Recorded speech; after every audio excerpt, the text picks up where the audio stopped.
संदर्भात चर्चा झाली. त्याचबरोबर सदस्य नोंदणीबद्दल चर्चा झाली. स्थानिक मुद्द्यांवर चर्चा झाली. त्याचबरोबर पदाधिकारी यांच्या नेमणुकांबद्दल चर्चा झाली आणि अनेक विषयांवर या बैठकीमध्ये चर्चा झालेली आहे आणि नक्कीच यामधून त्या त्या राज्यांमध्ये शिवसेना मोठ्या प्रमाणामध्ये लोकांचीच मागणी आहे की शिवसेना या राज्यांमध्ये वाढली पाहिजे आणि लोकांना शिवसेनेच्या माध्यमातून न्याय देखील मिळाला पाहिजे. त्यामुळे अशा प्रकारची बैठक महत्त्वाची, त्यांची गेल्या अनेक महिन्यांपासूनची मागणी होती की एकत्र बैठक व्हावी आणि ती आज बैठक झालेली आहे. सर, या राज्यामध्ये आगामी काळात पुढच्या वर्षी 7 राज्यात निवडणुका होत आहेत. त्या राज्यामध्ये भाजप हा प्रमुख पक्ष आहे. उत्तर प्रदेश असो, उत्तराखंड असो, पंजाब असो, तर त्यांच्या सोबत तुम्ही निवडणूक लढणार. तुम्हाला किती जागा दिल्या जातील की तुम्ही विरोधात निवडणूक लढणार? नाही, आता त्या निवडणुकीला वेळ आहे आणि या बाबतीमध्ये देखील आमची युती आहे. भारतीय जनता पक्षाबरोबर आमचं NDAचं सरकार आहे केंद्रामध्ये आणि त्यामुळे यावर NDAचं सरकार जसं केंद्रात आहे तसंच युतीची सत्ता इतर राज्यात देखील आली पाहिजे. त्याबद्दल त्या वेळेत चर्चाही होईल. आज दिल्लीमध्ये महत्त्वाची इंडिया आघाडीची बैठक जी आहे ती झालेली आहे आणि अनेक पक्ष सहभागी झाले होते. एकंदरीत मोदी कार्यकालामध्ये अर्थव्यवस्था आणि इतर मुद्द्यावर, शिक्षणाच्या मुद्द्यावर जे आहेत ते इथून पुढे संघर्ष केला जाणार आहे. नाही, खरं म्हणजे आजची जी इंडिया आघाडी पण ते इंडिया आघाडीमध्ये गेल्यानंतर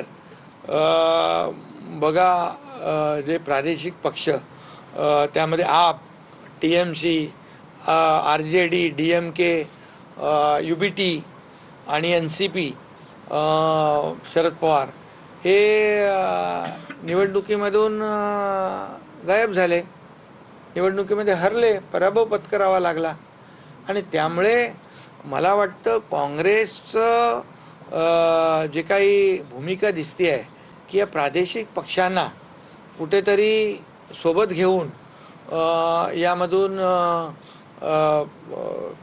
त्या राज्यातून पराभव त्यांचा व्हावा किंवा ते ज्या पद्धतीने एकत्र घेऊन त्यांना संपवावं आणि मग एकच विरोधी पक्ष काँग्रेस अशा प्रकारचं काही डावपेच आहे का त्यांचा, अशा प्रकारची या ठिकाणी संशय येतो आहे.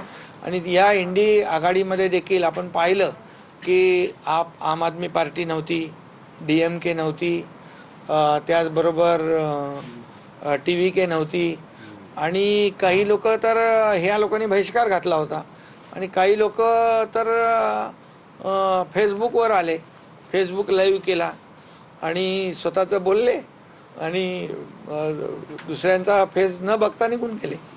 हे उद्धव ठाकरेबद्दल बोलताय सर तुम्ही? नाही, मला माहित नाही. सर, एकीकडे फेसबुक लाईव्हवर आणि ऑनलाईनवर ठाकरे अर्धवट सोडून गेले बैठक. या बैठकीमध्ये महत्त्वाचा निर्णय घेतलेला आहे. या बैठकीमध्ये मी सांगतो या लोकांचा सगळा मॉरल तुटलेला आहे, डिमॉरलाइज झालेले आहेत आणि त्यामुळे हे गलित गात्र झालेलं इंडी अलायन्स आहे. फक्त मोदी द्वेषाने हे एकत्र आलेले आहेत, मोदी द्वेषाने पछाडलेले आहेत आणि म्हणून जेव्हा तेव्हा उठता बसता त्यांना एकच प्रधानमंत्री मोदीजी दिसतात आणि त्यांच्यावर आरोप करत ते सुटतात. इथून पुढे एक महत्त्वाचा त्यांनी निर्णय घेतलेला आहे की दर 3 महिने त्यांना या देशाची प्रगती आवडत नाही. देशाची जी झालेली उन्नती आहे, देश पुढे चालला आहे, हे त्यांच्या पचनी पडत नाही. राहुल गांधी यांच्या नेतृत्वामध्ये देशभर आता बैठका घेतल्या जाणार. अशा इंडियाच्या पुढची बैठक हैदराबादमध्ये केली जाणार. राहुल गांधीचं नेतृत्व जे आहे ते कितपत? आणि अजून राहुल गांधींनी असं पण म्हटलंय की पुढच्या वर्षभरामध्ये नरेंद्र मोदी पंतप्रधान पदावर नसतील. माझं त्यांना एवढंच सांगणं आहे, विचारणं आहे की नरेंद्र मोदी साहेब तर 140 कोटी जनतेच्या भरोश्यावर, आशीर्वादावर 1 वर्ष नाही पुढचे कितीतरी वर्ष राहतील. परंतु राहुल गांधी जे बोलतायत की नरेंद्र मोदीजी 1 वर्षाने प्रधानमंत्री नसतील, त्या राहुल गांधींना मी सांगू इच्छितो, विचारू इच्छितो, तुम्ही 1 वर्ष तरी कन्सिस्टंटली सातत्याने देशात तरी राहून दाखवा. सातत्याने काम करून तर दाखवा. मला वाटतं पवार साहेब पण त्यांच्याबद्दल बोललेले आहेत की त्यांच्या कामामध्ये सातत्य नाही. ममता दिदी पण बोललेले आहे त्यांच्या कामामध्ये सातत्य नाही. त्यामुळे त्यांनी पहिलं त्यांचं सातत्याने या देशामध्ये एक वर्षभर तरी सातत्याने राहून दाखवा. ते नेहमी उठतात मध्ये देशामध्ये प्रधानमंत्र्यांची बदनामी करतात, देशाच्या बाहेर गेल्यावर देखील प्रधानमंत्र्यांची बदनामी करतात. हे कसली देशभक्ती आहे? हा खरं म्हणजे देशाच्या विरोधातला देशद्रोह आहे. तुम्ही माझा आता प्रश्न बोलताना असं सर शिंदे साहेब, प्रश्न असा आहे की उद्धव ठाकरे आजच्या बैठकीला दिल्लीमध्ये आले नाही. चर्चा होती की मागच्या वेळी जेव्हा ममता बॅनर्जी नाराज झाल्या होत्या त्या उद्धव ठाकरेंनी त्यांची समजूत काढली होती अशी चर्चा होती. जे उद्धव ठाकरे समजूत काढतात, पुढाकार घेतात, मग ते उद्धव ठाकरे आजच्या बैठकीला न आल्यामुळे एक वेगळी चर्चा सुरू झालेली आहे. कारण याचं कारण असं उद्धव ठाकरे हे दूर जायच्या विचारात आहेत का अशाही कारण चर्चा मधल्या काळात नाही. त्यांनी देवेंद्र फडणवीस यांची रात्री भेट घेतली, त्यांच्यासमोर जाण्याचा प्रयत्न रात्री केला. SMS केलं मिलिंद नार्वेकरांनी देवेंद्र फडणवीसांना. नाही, आता मी आपल्याला एकच सांगतो, हे निरुत्साह म्हणजे एक गलित गात्र झालेले लोक आहेत आणि अतिशय पराभवाने झालेले जे पराभव आहेत. मगाशी मी सांगितलं की इंडिया अलायन्समध्ये आल्यानंतर पराभव होतो, हे अशा प्रकारचं त्यांना विश्वास निर्माण झालेला आहे आणि म्हणून या बैठकीपासून काही लोक दूर झालेले आहेत. ममता बॅनर्जीचे खासदार कुठले? त्यांना ती भीती आहे की भविष्यात जर आपण अशा पद्धतीने बैठकीला आलो तर आपले खासदार देखील भविष्यात फुटू शकतात, म्हणून ते दुरून टाटा बाय बाय करतायत. काय म्हणतो आपण ते दुसऱ्याला काय सांगणे? ब्रह्मज्ञान हा, आपण मात्र कोरडे पाषाण. हे आमचं तोंड दुसऱ्या सांगे ब्रह्मज्ञान, आपण कोरडे पाषाण. सर तुम्ही अशा प्रकारचं दुसऱ्याला शिकवण्यापेक्षा स्वतः आत्मपरीक्षण केलं पाहिजे, आत्मचिंतन केलं पाहिजे. सर, तुम्ही आता बोलताना असं म्हटले की काँग्रेस हा छोट्या पक्षांना संपवतोय. तुम्ही असं म्हटले की काँग्रेस हे छोट्या पक्षांना संपवतोय. तुमच्या नेतृत्वामध्ये महाराष्ट्रात निवडणुका झाल्या.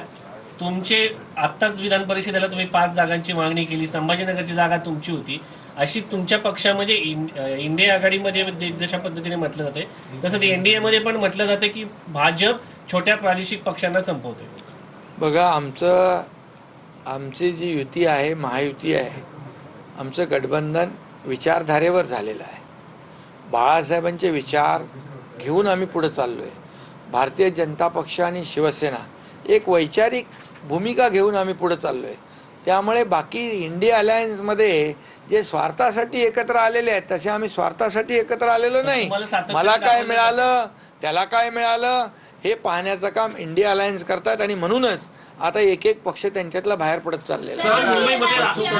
मुंबईमध्ये सर राज ठाकरे सर बच्चू कडू असं म्हणाले. अलायंस की आज एक महत्वपूर्ण बैठक थी जिसमें सर, डीएम मराठी था, अब्सेंट था और कुछ लोग डिजिटली ज्वाइन किए थे. तो आज लेकिन आप यहाँ पे दिल्ली में हैं, जो आपकी महत्वपूर्ण बैठक थी उसके बारे में भी बताइए. और इंडिया मैं आज हमारी 20 राज्य प्रमुखों के साथ बैठक थी और शिवसेना पूरे देश में सभी राज्यों में शिवसेना आगे बढ़ रही है और वहाँ के हमारे राज्य प्रमुख उनके साथ मेरी चर्चा हुई है. संगठन बढ़ाने के बारे में, शिवसेना आगे बढ़ाने के बारे में उनकी मांग थी कि मैं एक बैठक दिल्ली में लूँ. वैसी बैठक